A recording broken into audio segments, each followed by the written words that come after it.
Hey everyone, so I want to show you how to do reverse triangle Trikonasana.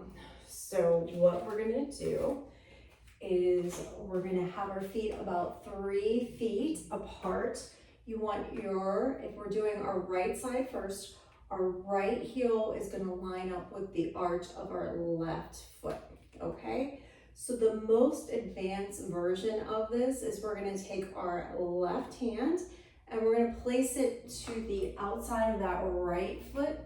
As we gently twist that right arm up, we want to turn the head, gaze towards those right fingertips. So you want to keep the legs engaged and strong and scissoring together. Now, if that is too intense, then you're simply going to place your left hand to the inside of that right foot. And again, doing all the same things, gaze towards the right fingers. Now, if you're not able to reach the ground, that's when a yoga block will come in handy.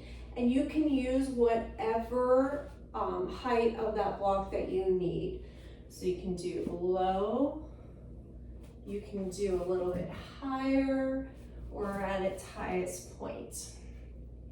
All right, so if standing in this position you feel very unstable, that's when you can use something a little bit more stable to help you. So we can use a chair.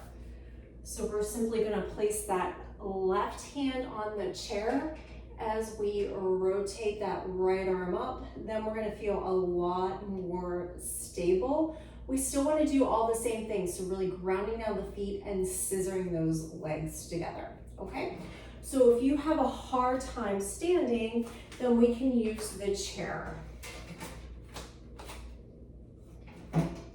So I'm going to have you go ahead and sit down.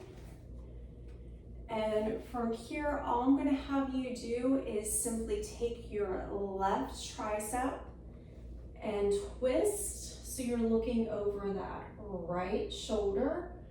From here, if you like, you can try to split the hands. You can even use that yoga block to help you. All right. Okay, everyone, I hope you enjoyed this video and it helped you.